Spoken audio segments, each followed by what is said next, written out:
बिना किसी झिझक के हम ये कह सकते हैं कि ब्लैक होल्स इस ब्रह्मांड के सबसे अजीब जगहों में से एक है। ब्लैक होल्स को अगर हम सिंपल भाषा में कहें तो ये स्पेस की एक ऐसी जगह है जहाँ की ग्रेविटी इतनी स्ट्रांग होती है कि कोई भी चीज इससे बच नहीं सकती, यहाँ तक कि प्रकाश भी नहीं। मैं हूँ फैक्ट टेक और इस वीडियो में ब्लैक होल्स की सैर कराऊंगा। So let's explore. सबसे पहले मैं आपको बता देता हूँ कि anything can become a black hole. अगर मैं मैथमेटिकली बात करूँ तो कोई भी ऑब्जेक्ट ब्लैक होल बन सकती है। किसी भी चीज की डेंसिटी या घनत्व जितनी ज्यादा रहेगी उसकी ग्रेविटी यानी गुरुत्वाकर्षण शक्ति उतनी ज्यादा होगी। देखिए, ब्लैक होल सिंपली एक डेंस ऑब्जेक्ट है जिसका घनत्व और इसके चलते ग्रेविटी इतना ज्यादा रहता है कि ये लाइट को भी अपने तरफ खींच लेती है और लाइट इस यूनिवर्स की हाईएस्ट यानी उच्चतम स्पीड में ट्रेवल करती है। तो अगर लाइट बचकर नहीं निकल पाती तो बाकी सारी चीजें कहाँ से निकलेंगी? ब्लैक होल की ग्रेविटी से।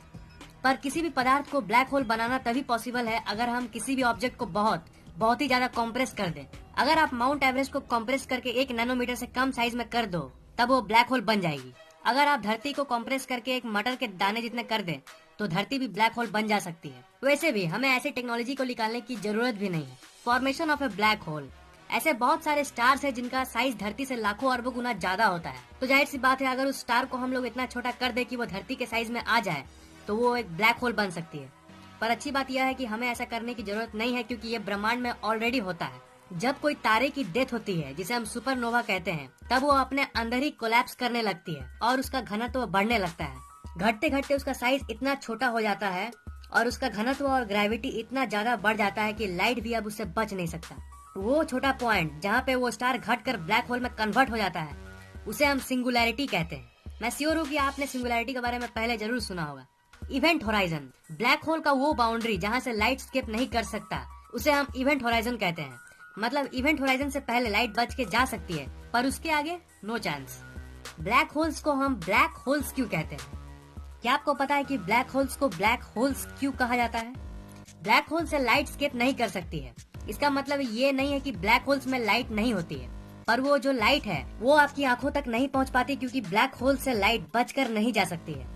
तो जब वहाँ से लाइट बचकर नहीं निकलेगी तो वो आपकी आंखों तक कैसे पहुँचेगी?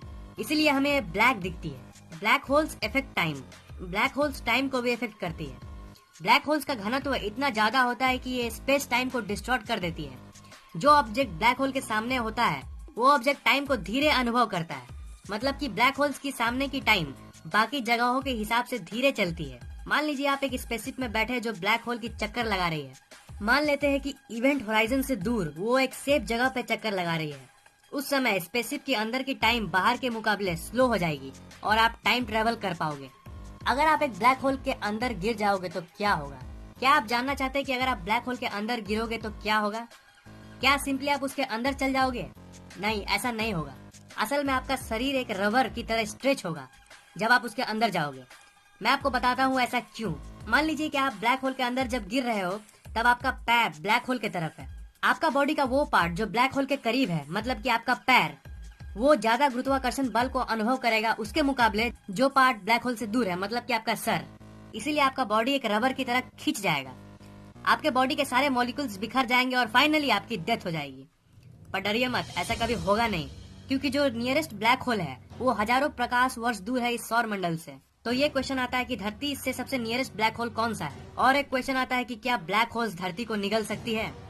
जैसा कि मैंने कहा, वो ब्लैक होल हजारों प्रकाश वर्ष दूर है। सिग्नियस X1 नाम का एक ब्लैक होल है जो धरती से 6000 प्रकाश वर्ष दूर है और उसका मास सूर्य से 15 गुना ज्यादा है। पर वो इतना दूर है कि धरती या फिर सौर मंडल पर इसका कोई प्रभाव नहीं पड़ेगा।